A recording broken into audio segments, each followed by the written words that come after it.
Good afternoon, everyone. This is Christian with PerfectStockAlert.com, a 100% free service for smart investors and traders. All we ask in return, please refer a friend. Today is Friday. It's October the 26th, 2012. We'll be doing like we do every Friday, looking at every major market we track at PerfectStockAlert.com. Again, let me remind you that all these charts are kept on the free website there. You can check them out whenever you like. They are updated every single day with my personal annotations because these are my personal charts, so you know everything that I know, right? All right, and it's very important this week's Friday video because this tells you everything that I know moving into the week ahead so that you guys kind of know what to be looking for in the markets.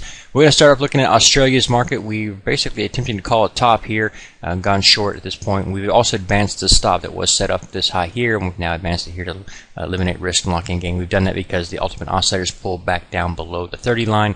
That's where we start looking for a bounce scenario. This can continue to move to the downside. Its candlestick formation here is not showing any sign of stopping here, so we expect this to continue to pull back. You're going to find probably support at the 50-period moving average. It's also going to be in line with roughly the same area that we had seen the previous resistance here and here before we broke out. So that resistance is now going to be acting as support, so I don't see a lot more downside before we start to bounce here. However, the thing to note about this is if the overall markets are actually deteriorating, falling apart, and breaking down, then this is going to happen here as well. So what would happen, you get this pullback, you bounce off that, and then I want to see, do we get a lower series of highs? Do we have this starting to form a downtrend, a high point here, lower high somewhere in this range, or maybe even shallower, I don't know, and then a pullback and going lower, and that would give us a series of lower highs and lower lows. Would be turning an uptrend into a downtrend, so forth and so on. So any bounce that we see, I'd be looking for a short opportunity, and that's going to be the case with everything we look at today. The Dow Jones Industrial Average, we've made a nice profit this week. Currently sitting in cash, waiting for a bounce that we hope will materialize and give us another entry opportunity on the short side. We have seen this trend change from an uptrend that we talked about a couple of weeks ago to a downtrend. Now that we're in this downtrend, we are interested in taking the short opportunities. Here's the kicker. The next bounce, if it can get up to the 50-period moving average, is a great short opportunity. The question is, does everybody see that or not? And I would expect they do, but who knows? But if we get a bounce up to this level, that's where I want to short. However, we could continue to stall here and do a little sideways moving activity before eventually just snapping and going lower as well. I hope to catch that before it happens. We'll see if I can do that or not. And this is going to be true with many of the charts we're looking at again today. The bounce to the upside is not going to have a big one simply because you've got you're really close to the 50-period moving average where everybody wants to get short. So that's important to note when you're looking at the markets. The French CAC 40 index, we are still short this position, looking at an overall topping pattern, basic little head and shoulders formation here. Head formation, the shoulder formation rolling over now. And you'll notice a couple of things. This little pullback that we've had here, you got a little bounce, and where did you find resistance? The 50-period moving average. I actually could have marked that as a sell indication, but we've already shorted, so I didn't. But I will be looking at this next week, so we're looking to get short in this scenario here. I expect you will not be able to break out and move up here and take out this previous high. Ergo, I would be looking to get short if you're not already there. I'm already short. My stop is still where it was to begin with. I haven't advanced it yet. As soon as we get down to this neckline here, that'll be an important area. Whenever you close below that point, you'll be able to measure out the distance mathematically from the high point of the head down to the neckline, do the math on that, and then subtract that from the breakout point. It tells you how low you can expect price to fall before you find your next area of support. Again, this has still got a lot of downside potential here. Looking at the Milan market, the MIB, you can see we have on Thursday a shooting star signal, basically finding a sell signal at the 50-period moving average. We've bounced back up to that level, closed just below it. Still just kicking. We've got an up day, a down day, an up day, a down day. We're just kind of moving sideways here. This overall chart pattern that I've drawn and updated as of today, this is an important thing to watch here. You can get short at this point now that you've already seen this little sell signal here with a stop set off this high. However, another method to trade with this one would simply be wait for a close below this uptrend line, so support line here. Once you've got a close below that, you can get short at that point. We'll probably be using that one next week.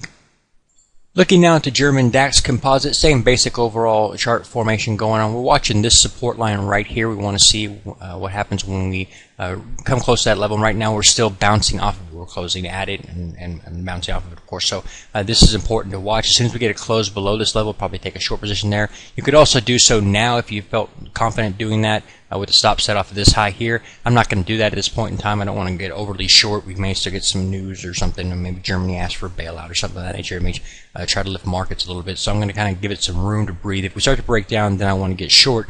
Main thing, again, notice the price activity in relation to the 50-period moving average. You're now closing below the 50-period moving average, you're finding resistance there. This is common whenever you start to break down into a downtrend. You start to find that scenario. And what we're looking at right now, you can see the 74.78 high is 74.47 lower high, low point here, lower low here. We are starting to roll over basically, so look for this to turn into a downtrend. Looking at gold, we can see that we are rolling over. Got that little rounded top formation right here. I'd be leaving this alone. Don't even think about trying to buy these markets in this scenario. And if we get a nice size bounce back up to the 50 period moving average, then that's where I'd be looking to go short again. But right now, I'm just not going to try to trade this one on the short side. I want more volatility in the price activity before I get short. So at this one, I would actually just leave it alone. You could do many different things at this level, so keep an eye on it. But right here, I just don't like it. Even if it bounced up to the 50 period moving average, I wouldn't take it. Maybe if we got a test of this previous support line and found resistance there, maybe I'd take it there because it's a little bit more volatility involved. But right now, I just leave it alone. The Hong Kong Hang Seng Index had a nice day to the downside here, and I'm not going to actually jump on this and try and call it a top. We did that with the Australian market earlier. I'm not going to do that with this one because we don't have a shooting star at the top here, so you could see another day, the following day could jump up here and take you, stop you out, and then roll over anyway. So what I'd rather do, wait for a pullback, then see a series of lower highs, and then maybe I'd get short at that point in time. The India Bombay Stock Exchange, this one we told you, the BSE, I would not trade this week simply because we were just moving sideways here, no volatility in the actual activity, and the market wouldn't actually break to the upside with the overall markets going lower. You can see that's the case anyway, so we actually close a bit lower as of the end of the week than we did, I'd say, the start of the week. But the main thing here is I don't see a great opportunity. You can eventually just snap this little support that you're at and start rolling over much faster, but right now that's just speculation. You don't actually see that, so I'll just leave it alone for now. The Japan iShares of the EWJ, we actually got stopped out of this one. You may not have had to. Let me move this over so you can see what's going on. This was pretty clear that what was going on that particular day that we got stopped out. You could have looked at that and said, okay, what we have here's distribution, this higher high than I had the previous day there. Stops you out, but you would simply get back in knowing this is still just distribution. So if you did that, you're still short. I'd keep the stop at the 929 level, 1 cent above this period's high point, and then continue to stay short and looking for this to eventually break down below this low point here. A quick glance here at the London Financial Times Index. This one I'm willing to short immediately, and this is pretty clear as to why. We've got this low point here. You can see this low point here, and we actually draw a trend line out that point. We can see that what we're actually doing, we've closed below that point there, and you'll notice that this high point here, lower than the previous high point here. So you're starting to break down here already. You can use this as a sell signal. The fact that you had one on Thursday, it was a shooting star in this case, calling this a peak area because you're finding resistance at what was previous support, so that would make sense to me. Stop would be set off of Thursday's high, so right there we're going to stop and look for this to continue to break to the downside, this being the first leg to the downside, this coming up to be the second. You also notice that today's low point was actually lower than you had seen before, so we're starting to get that way anyway. We just haven't actually closed that way. This is a good trade on the downside. It would be better if we could wait and maybe see some more sideways activity while the ultimate oscillator were to pull back up here to the 50-60 area and then start to roll over. That would be even better. Quick glance here at the NASDAQ. We're still doing nothing for about the past 4 days, just moving along, finding support at the 200 period moving average, closing above that in all 4 of those cases there. We've been stopped out of this position, taking our profits. The thing that you want to note about all your shorter term charts, you're going to have this bullish divergence. We've talked about this several times over the past couple of trading periods, and you'll notice that you've got a bullish divergence here calling for a bounce. It should be noted that this does not get confirmed on longer term charts that I have talked about and showed you guys several times over. On your longer term to your weekly charts, you do not have a bullish divergence. In fact, you have a breakdown of a bullish uptrend and you have a continuation signal to the downside looking for the week ahead. So I don't see any reason to be trying to bet on this as being a buy opportunity and a bounce move, taking the test of the previous high. None of that. I wouldn't be buying this market in any way, shape, or form. The XOI Oil Index, this one I would be taking a short position in on Monday. I'd be keeping a stop off of this previous high, however. That's the one caveat here. The reason why I'm doing this on a couple of the charts, I'm kind of getting in early, is because there's potential that you will not get a bounce. And if you don't get a bounce, you just move sideways and then you break to the downside. If you don't play ahead of that, you're going to miss a big chunk of the move. So rather than wait for all the charts to bounce up here to the 50-period moving average and you get short again, which may not happen because everyone can see that, I'm just taking an early position now, willing to sit through a little bounce like this if that were to happen. The main thing here to point out, low point here, lower than this low point here. So this high point here, I would expect the following one to be lower than the previous, so I feel like the stop is justified. Looking now at the UUP, the US Bullish Dollar Index Fund, you can see we talked about this one last week, that you're basically just bouncing off of this little support area here.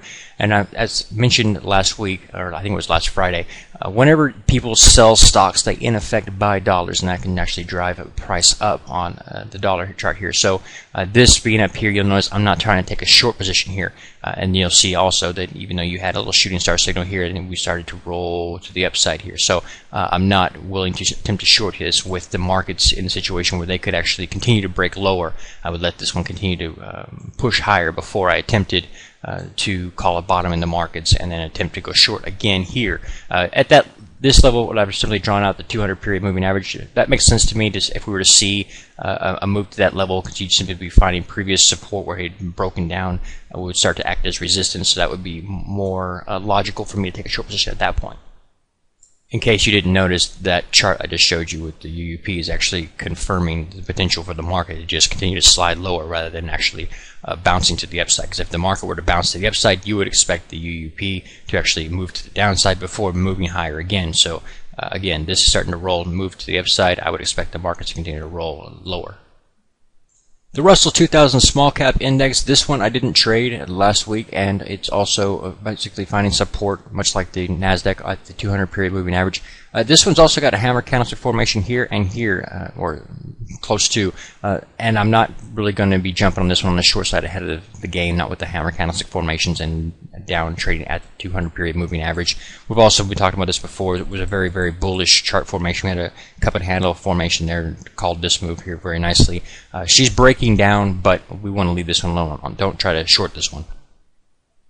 The SPX, or the S&P 500 Large Cap Index, we talked about this one last week as well. We've been stopped out of the short position here, looking for a re-entry opportunity. Hopefully we get a bounce up here and then start to roll over, but I'm not really expecting that to happen, really. I think basically, like I've talked about before, this little support lines you have here, the 1400 level, you've bounced off that before, hit resistance, pull back, hit that level again, resistance, pull back, hit it again, pull back. We're at the same level we were at before. The idea that we're now from this point going to rally up here and take out previous highs, we already tried that and failed. So why do you think it would happen now? I don't. I think, in fact, you're going to end up just chewing your way through this support line going lower. I'll probably end up missing this trade. If you're still with it, congrats. Keep advancing your stop. There is still the potential that you have a little bounce up here to the 50-period moving average. If that happens, I will get short at that point. Silver is much like gold. Nothing I can really do with this chart, and maybe everything I said about gold is true for silver. You'll notice previous resistance point now acting as support. That's where we're basically finding that support at, also in line with the 200-period moving average. So this little pullback here and then bounce, all we're doing is moving sideways here. I'm not really impressed with this chart. I don't want to short it. I don't want to buy it. We'll just pass. The Toronto Stock Exchange is one that I would be willing to short. We've already talked about this last week as well, and we also closed out a position on that. We got stopped out eventually, profitable position there. What we're looking at here is you get the shooting star signal today after this little bounce here, and you'll notice you are above the 50-period moving average where you want to be going short in a downtrend. That's all very, very important to me here, so this is something that I would be willing to short. My stop on this one will be set off of the high, and I'd be willing to get short immediately. The VIX, the volatility index, runs the inverse of the S&P 500, so when it's bullish, you expect the S&P 500 to be bearish and vice versa. This one, I can see a pullback here, and that makes a lot of sense. We marked this chart when we had this massive gap from a close here to an open here, leaving this big gap that hadn't been filled, so the following a couple of days we've just been pulling back here, but we haven't actually completely filled it yet. So you could actually still pull back a little bit more about the 1650 level, fill that gap. At that time, you'd be trading roughly near the 50-period moving average as you continue to move up a little bit. So I'd be looking for a buy opportunity if we got to pull back that low on the VIX, which would mean I'd be looking to sell the S&P 500. So again, that's just everything's confirming one another at this particular point in time. You got the VIX is strong to the upside, and the S&P is weak to the downside. It's easy. Looking now at the EMW, the Wilshire 4500. This one we talked about going short. We went there and did that on this period here. We noticed we were closing below this little support line here. That was a telltale sign that we were breaking down, wanted to get short. We didn't advance the stop on it because we expected you could have some little sideways activity that could bounce around and stop you out if you were too tight on the stop. So we didn't advance the stop. The stop is still here. We'll advance it once we get a nice move to the downside to show some conviction. Then we'll advance the stop. Right now, just keep watching it. I'm already short. I like it. If you're not, you can still get short. Notice the ultimate oscillator up to 45. It's not anywhere in the oversold condition or anything of that nature. So I have no concerns with this one right now. It is also a lot like the Russell chart in that it was very bullish and now it's breaking down, chewing through those support lines. So keep an eye on it, but I still like it on the short side. If you've not been to our website at perfectstockalert.com, it's right there. It's 100% free, and all we ask in return, please refer a friend. God bless, take care, enjoy your weekend, and be safe. And yeah, that's it. All right, I'm done. See you guys on Monday. Please take a moment to review our disclaimer. The information provided herein is our opinion only. Under no circumstances do any statements here represent a recommendation to buy or sell securities or make any kind of an investment. You are responsible for your own due diligence. To summarize, we do not provide investment advice, nor do we make any claims or promises that any information here will lead to a profit, loss, or any other result. These videos are for educational purposes only.